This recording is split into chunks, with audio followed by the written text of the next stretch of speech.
একটা বিশ্বকাপ কিন্তু তার নিয়ন্ত্রণ এখন বাংলাদেশের হাতে। অবিশ্বাস্য শোনালেও বাস্তবতা এমনই।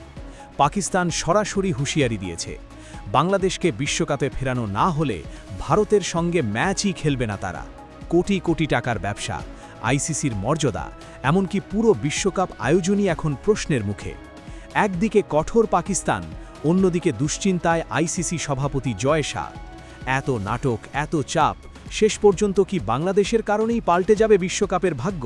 চলুন জেনে নিই বিস্তারিত।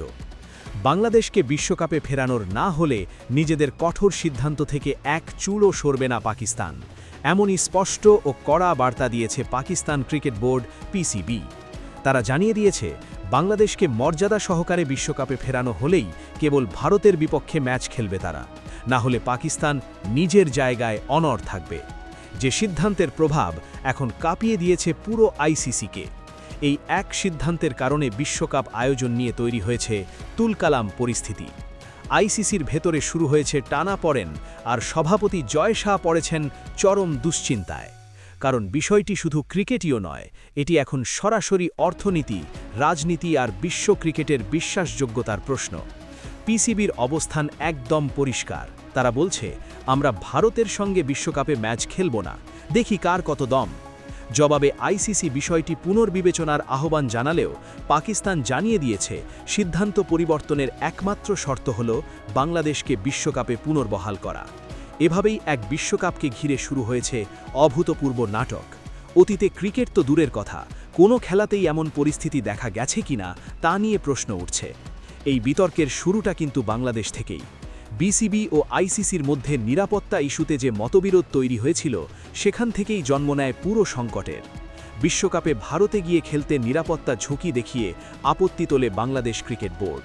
বিসিবির পক্ষ থেকে ম্যাচগুলো শ্রীলঙ্কায় সরানোর প্রস্তাব দেন আমিনুল ইসলাম বুলবুল, কিন্তু আইসিসি সেই দাবি মানেনি। উল্টো সিদ্ধান্ত নেয় বাংলাদেশকে টুর্নামেন্ট থেকেই বাদ দেওয়া হবে। পরে সেই জায়গায় সুযোগ দেওয়া হয় স্কটল্যান্ডকে। এই সিদ্ধান্তের পেছনে ভারতীয় ক্রিকেট বোর্ডের প্রভাব ছিল, এমন অভিযোগ কয়েকদিনের মধ্যেই স্পষ্ট হয়ে ওঠে। ঠিক তখনই বাংলাদেশের পাশে দাঁড়ায় পাকিস্তান ক্রিকেট বোর্ড। শুরু থেকেই তারা এই সিদ্ধান্তের বিরোধিতা করে এবং জানিয়ে দেয়, বাংলাদেশ বাদ পড়লে তারা ভারতের বিপক্ষে ম্যাচ খেলবে না। এই ম্যাচটি ঘিরে যে বিশাল বাণিজ্যিক পরিকল্পনা ছিল, তা ভেস্তে যাওয়ার পথে। ভারত পাকিস্তান ম্যাচ মানেই কোটি কোটি টাকার বিজ্ঞাপন, সম্প্রচার সত্য আর স্পন্সরশিপ। বিভিন্ন সূত্র বলছে, এই একটি ম্যাচ না হলে আইসিসিকে গুনতে হতে পারে প্রায় 250 কোটি ভারতীয় রুপি ক্ষতি, বাংলাদেশি মুদ্রায় যা প্রায় 335 কোটি টাকা। ভারত পাকিস্তান ম্যাচে প্রতি 10 সেকেন্ডের বিজ্ঞাপনের দাম প্রায় 40 লাখ ভারতীয় রুপি।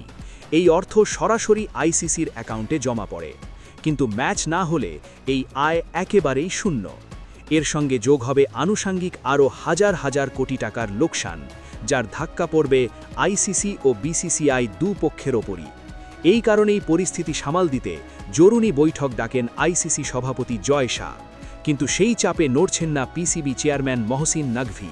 তিনি সোজা সাপটা জানিয়ে দিয়েছেন, বাংলাদেশকে বিশ্বকাপে ফেরানো না হলে পাকিস্তানও সিদ্ধান্ত বদলাবে না, যত বড় লোকসানই হোক না কেন।